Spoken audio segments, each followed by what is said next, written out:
Hello, everyone, and thank you, as always, for joining us in the conversation about the transformation of mental health through social work. We have been in this conversation for a while now, all of it sort of as an opportunity for us to really consider what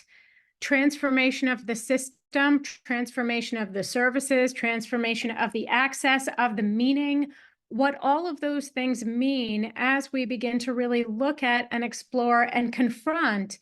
some of the things about the way that the current mental health system is operating that excludes people from choice and from opportunities to access care that is inclusive and that they also want to access, being a primary part of this, that they that we all see accessing care as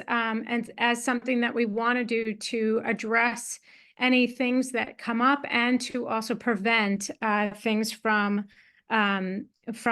manifesting or becoming worse. So we have been in this conversation for a little while now, all of this leading to opportunities to present at conferences and then to also host our own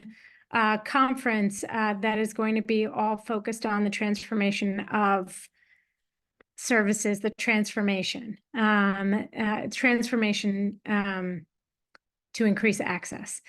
in whatever that means for individuals and their and the choices that they make. So we've been doing a lot of this through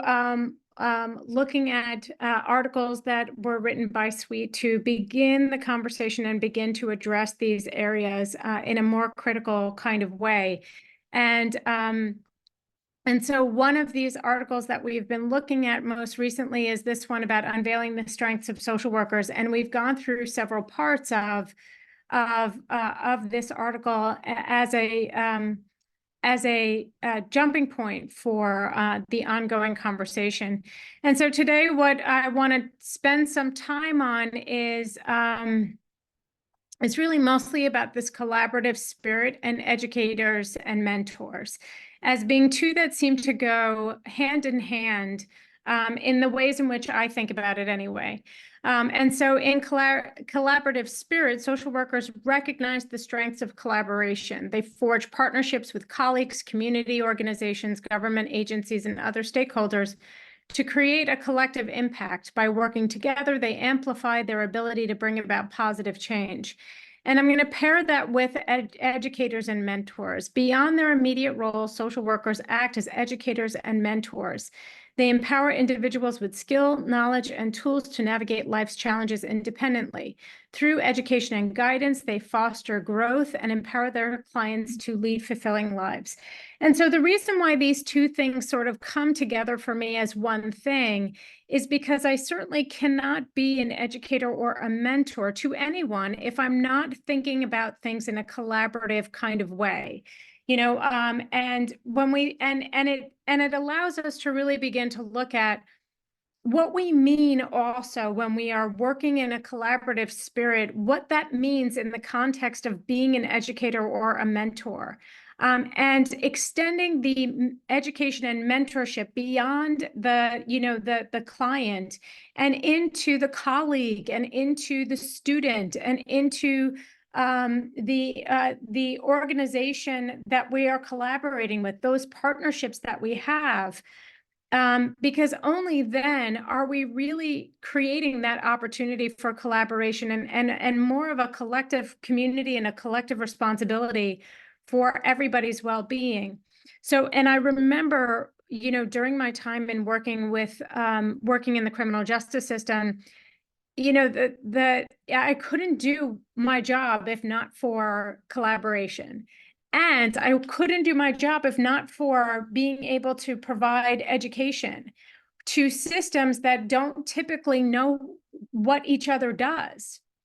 And to stakeholders in different systems that may have expertise in their own system, but don't have expertise in how the client spans, and their experience spans multiple systems. And so being somebody who had an opportunity to be sort of a bridger of the divide between all of these different systems of care, learning in the process as I went along as well, Things like collaboration became essential, whether or not I was collaborating with the director of a crisis center, and there are still very, very warm places in the cockles of my heart for many of the directors of crisis centers that I had the opportunity to work with, for housing communities, right? Same thing, for judges and prosecutors and attorneys, and their clients and their families, and HRA, whomever it was that was interacting with my client. If I didn't go into it with that collaborative spirit and with knowing, truly knowing that part of my role was to be an educator, so that the systems understood each other, and that, and we removed the personal from how things were navigating, because the systems, again, weren't designed to necessarily to work together in the way that was going to be most effective to meet the client's needs. So when we're thinking about things like real true collaboration and real true mentorship and real true opportunities for education, it's important for us to really, and as we look at what transformation is and all of the fragmentation that's currently in the system,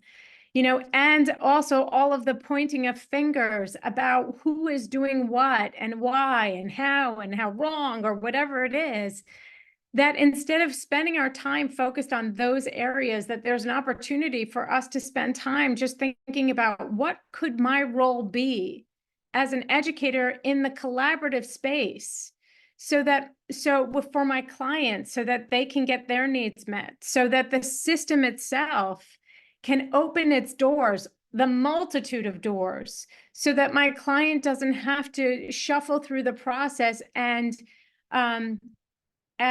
get their needs met faster, rather than all of the hoops that we all sometimes really have to jump through in order to get our needs and our clients' needs met. So that's sort of the question today in terms of both collaboration and mentorship and education, in terms of like, what role can we really play when we take on all three of these domains, and as a privilege in the work in which that we get to do with our colleagues, for ourselves, and everyone else. So have a wonderful, wonderful rest of your day, and I look forward to next time.